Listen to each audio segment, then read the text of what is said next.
อันยัง คนหลายแล้วเนาะเนี่ยปั้นรถถีบหลากหลาย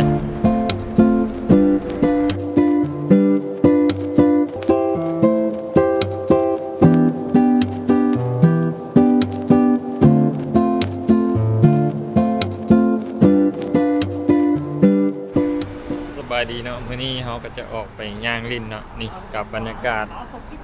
บ่เย็นแล้วเนาะเริ่มออกอุ่นละ11 องศาเนาะมื้อนี้เดี๋ยวเราก็สิออกไปย่างลิ้นเบิ่งว่าคนเกาหลีเขาเนาะเขาเฮ็ดหยังในช่วงนี้ย่างรอเบิ่งนี่บรรยากาศยามแรงเนาะบ่แรงน่ะ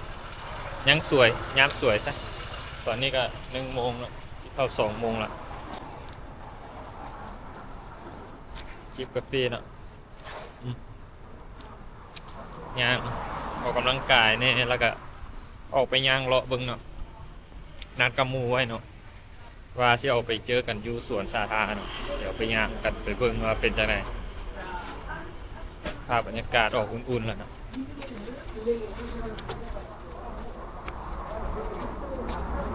ตอนนี้ก็11 องศา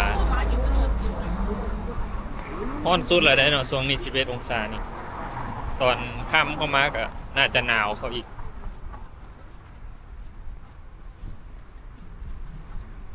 ภาพบรรยากาศกับชิวๆเนาะช่วงนี้คนก็ออกมาย่างลายแล้ว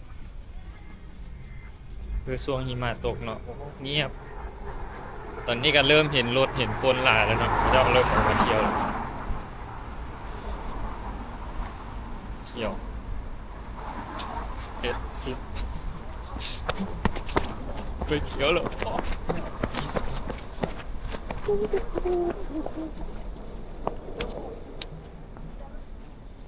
เนาะมาเบิ่งสวนสาธารณะตัวนี้เนาะว่าสิมีคนมาหลายบ่บรรยากาศก็ภาคเนาะบ่หนาวบ่ร้อนพอดีครับพระเจ้าจะเอามาจูงเนาะเอามาย่างส่วนครับโอ้เด็กน้อยขึ้นมาลิ้นลายแบบนี่เนาะพระเจ้าจะเอามาจูงเป็นบ่ทางล่าง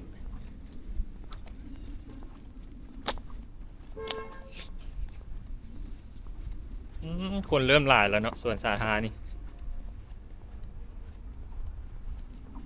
พูนเทิงเข่าเนาะก็มีคนนั่งลิ้นโอ้อยู่นี่นั่งจุ่มกันอยู่เนาะคนเริ่มมาละส่วนสาธารณะ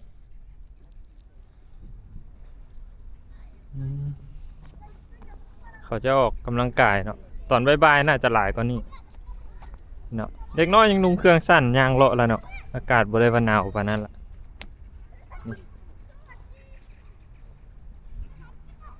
เราดูหนาวเนาะเริ่มจะจบลงแล้วตู้นี่เอานี่มาขี่เดี๋ยวเขาก็จะย่างออกนี่เนาะแล้วจะไปเลาะเบิงคลองน้ำเนาะคลองน้ำที่กับเจ้าย่างออกกำลังกายเนาะย่างเลาะเบิงว่าคุณนี่ก็จะมาย่างเลาะแทบบ่เนาะมื้อนี้เพราะว่าอากาศมันออกเริ่มร้อนแล้วเนาะนี่คนเริ่มออกมาใช้ชีวิตกลางแจ้งละเขาจะบ่คอยอยู่ในบ้านแล้วเนาะเดี๋ยวนี้เพราะว่ามันเริ่มออกร้อนแล้วเนาะจังน้อยดอกซากุระกับบานเนาะโอ้คนแห้งหลายแถวนี้ส่วนสาธารณะนี่งามตอนนี้หญ้าก็ตายเบิดเนาะจังน้อยหิมะเสาเบิดแล้วก็นี่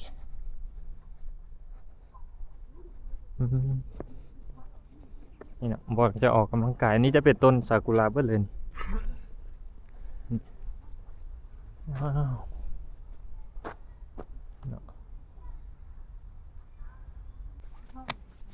เดี๋ยวออกไปเบิ้งอยู่ของน้ำเลยเนาะสิมีคนออกมายางลินอยู่นี่ก็เขายางลินมานั่งเอามาจูงหลายอยู่เลย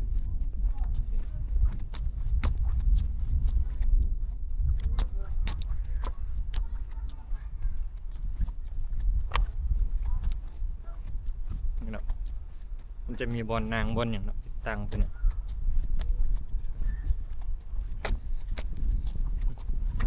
ตู้นี่เอามาเอายังมาจูบ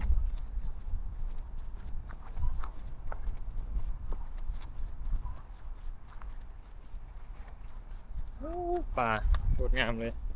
ต้นไม้เนาะสวยงามเลยโอ้งามเนี่ยเข้าไปเบิ่งกันเลยอยู่คลองน้ำเนาะว่าที่มีคนออกมาย่างกำลังกายโอ้แดดออกละเนี่ยมีแสงออกมาละไปเบิ่งกันเลยเดี๋ยวเนาะย่างมาฮอดแล้วคลองน้ำย่างมาฮอดแล้วนี่นะโอ้คนมาหลายอยู่ก็นี่เห็นปะคนจะมาย่างมาอย่างเนาะออกกำลังกายตามคลองน้ำย่างไปเบิ่งเลยคลองน้ำเป็นยังไงมีคนมาเนาะจะมีคนมายางมาปั่นรถถีบ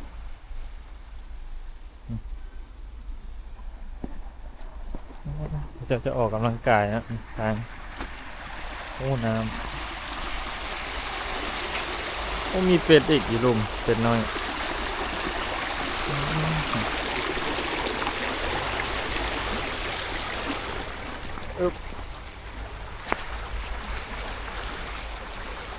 โอ้ยเห็นว่าเห็นเป็ดป่ะเด็กเป็ดอยู่หัน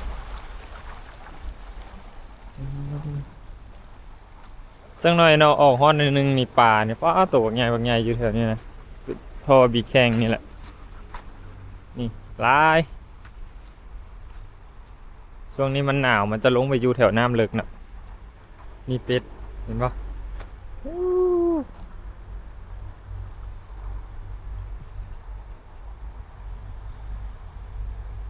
เป็ดส่วนน้อยๆนะฮะวิยางมาไปเบิ่งเป็นจังไหน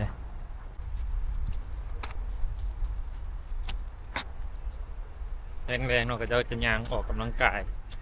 พามาอย่างมันยางนี่เนาะเห็นปะนี่แต่ยังสิ้นแหละชีวิตคนเกาหลีช่วงนี้เนาะตอนบ่ายๆกับสิมายางเนาะออกกำลังกายเอามาจูงส่วนหลายก็ไปนั่งกับครอบครัวเนาะอยู่สวนสาธารณะแล้วก็กินต้มมีกินขนมปิกนิกอย่างกันนะโอ้ฝนยางเต็มอยู่ลุมนะนี่บอกแมนบดเลยเนี่ยสูตรดำๆอยู่ลุม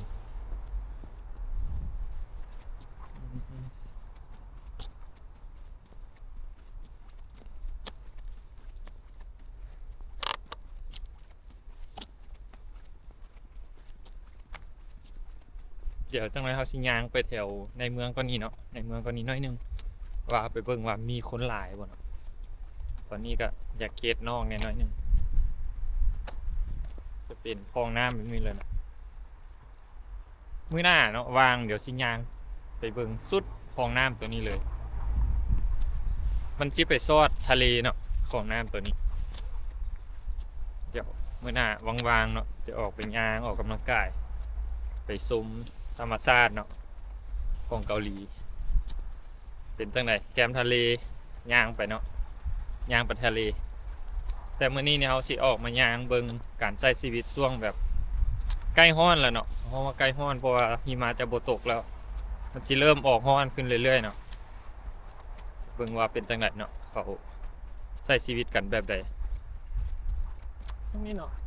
ออกมาย่างเต็มเลยนะข้างหลังเดี๋ยวตัดภาพไปเบิ่งตอนเขาเข้าไปฮอดแถวจุดที่คนหลายกว่านี้เนาะไปเบิ่งว่าเป็นจังได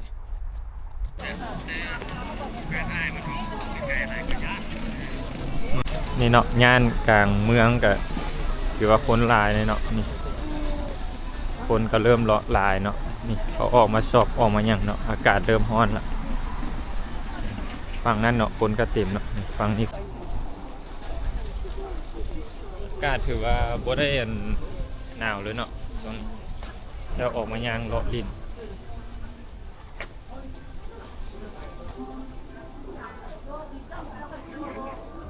เดี๋ยวไปเบิ่งสวนสาธารณะแถวนี้เนาะว่าคนสิหลายบ่แต่ว่าแถวนี้นี่หลายเติบแล้วนะคนเนาะเอากันยางมาฮอดแล้วสวนสาธารณะตัวนี้คนก็เริ่มมาหลายแล้วนี่เนาะเด็กน้อยเขาก็กำลังย่างมาเล่นอยู่ก็สิเป็นสวนสาธารณะตัวนี้เด็กน้อยเห็นบ่เขากำลังย่างมาเล่นหลายเนาะคนเก่ารถถีบมาปั่น 아, 이쪽으로 가지마 가지마. 이쪽으로 왜 가? คนยางลิ่นแล้วก็เอารถถีบมาปั้นลายนะครับคิดสเตอร์โอ้คนหลายอยู่เนาะอยู่นี่เนาะสวนสาธารณะ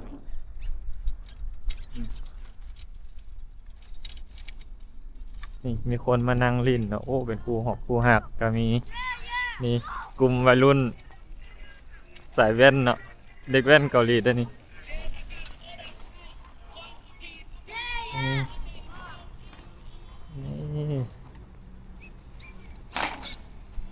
นี่เนาะมีบอลถ่ายรูปมีบอลอย่างนี้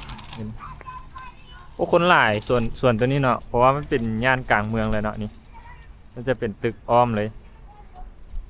อยู่นี่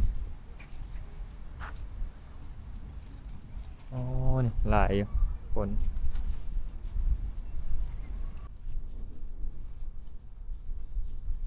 จะเป็นบอลนั่งลิ่นของวัยรุ่นเนาะแถวนี้เลยแล้วเขาจะมาออกกำลังกายเนาะมาปั่นรถถีบหรือว่ามาย่างลิ่นเนาะ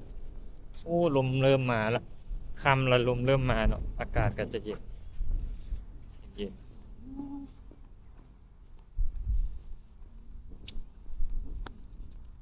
ส่วนหลายก็จะเอามาเนาะมาย่าง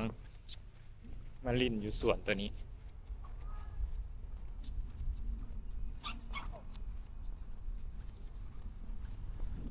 นี่แหละเนาะบรรยากาศของเกาหลีช่วงนี้เนาะเพราะว่าเริ่มออกร้อนแล้วก็จะออกมาย่างลิ่นออกกำลังกายเนาะมาปั่นรถถีบบ่มานั่งปิกนิกกับครอบครัวเนาะส่วนหลายเขาจะเลี้ยงหมาเนาะคนเกาหลีแบบจะเอาหมานะมาย่างลิ่นย่างเลาะเนาะออกกำลังกายแถวนี้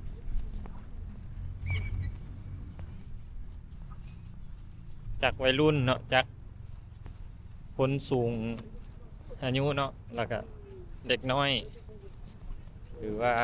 เป็นพวกวัยรุ่นผู้แสบผู้สาวอย่างเนาะมาย่างเลาะแถวนี้คำๆมาเขาก็จะออกกำลังกายมานั่งลิ้นเนาะนั่งคำแล้วก็กลับบ้านไม่มีอย่างเนาะ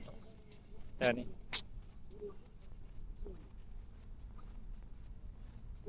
ทางนี้คนก็เริ่มลังมาแล้วเนาะ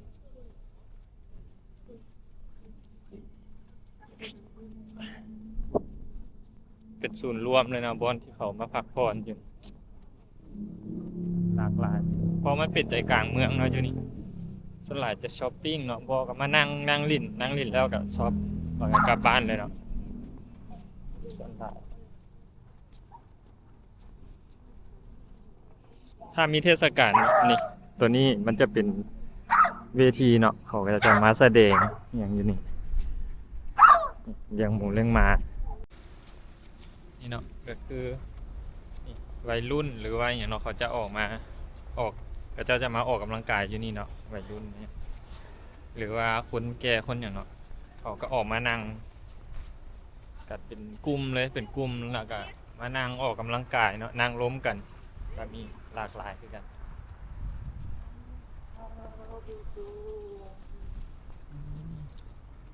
นี่เนาะก็นั่งชิวมานั่งเคลียร์โทรศัพท์บางคนก็เอารถทีมมาปั่นเด็กน้อยก็สเก็ตมาขี่เนาะโอ้ครับ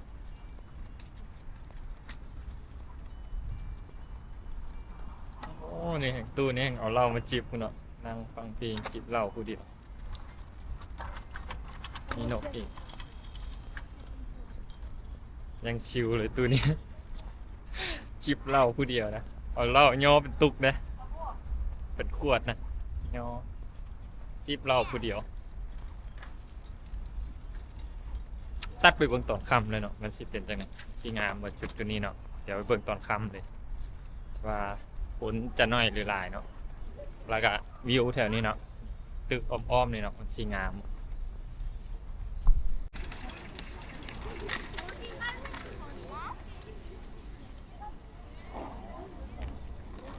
อันยังอันเจอสวัสดีครับ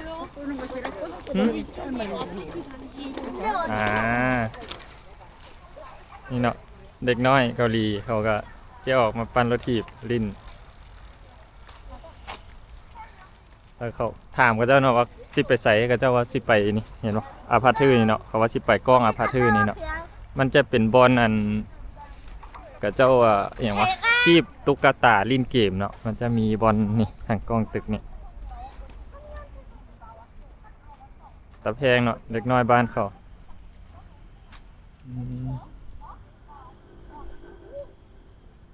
นี่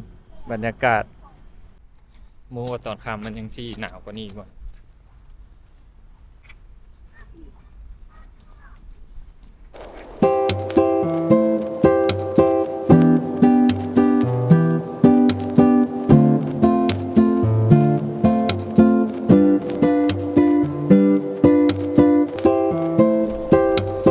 แค่เนาะตอนแรกๆเนาะว่าชิวจนค่ำเนาะแต่ว่า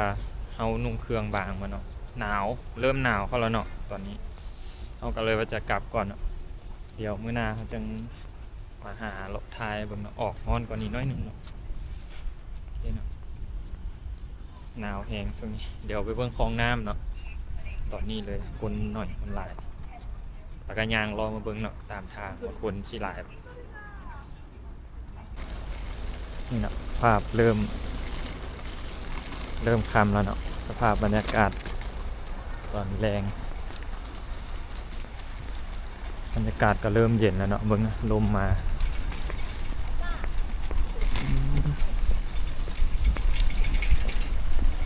ลมแรงขนาดนี้นะโอ้เริ่มเย็นแล้วเนาะยังเย็นอยู่ช่วงนี้เบิ่งลมพัดหนาวสำใด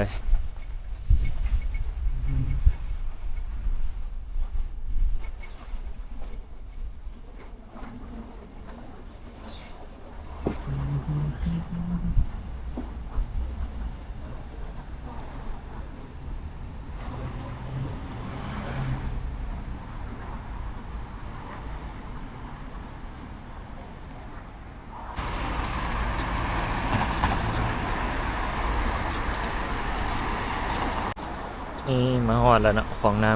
ำโอ้คนก็เริ่มมาย่างแล้วเนาะจากเด็กน้อยเนาะผู้ใหญ่เขาจะมาย่าง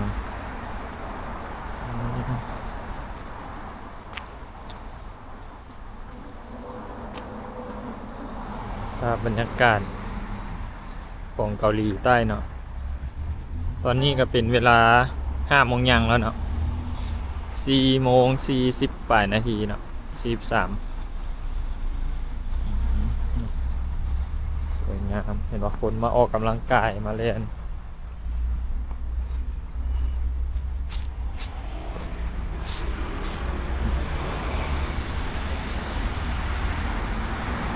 คนหลายแล้วเนาะเนี่ยปั่นรถถีบ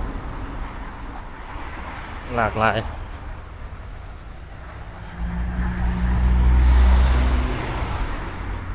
คำก็นี่คนแห้งมาหลายเนาะตอนนี้ก็เจ้ายังบ่เลิกเรียกเลิกอย่างนี้นี่ขี่รถถีบขี่รถอย่างนี้รถเต็ม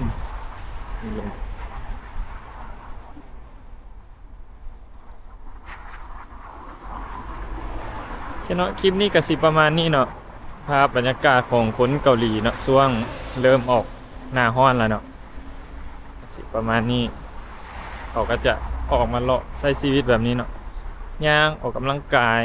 แล้วก็ออกไปช็อปไปอย่างเนาะแล้วก็นั่งแคมปิ้งนั่งกับครอบครัวเนาะ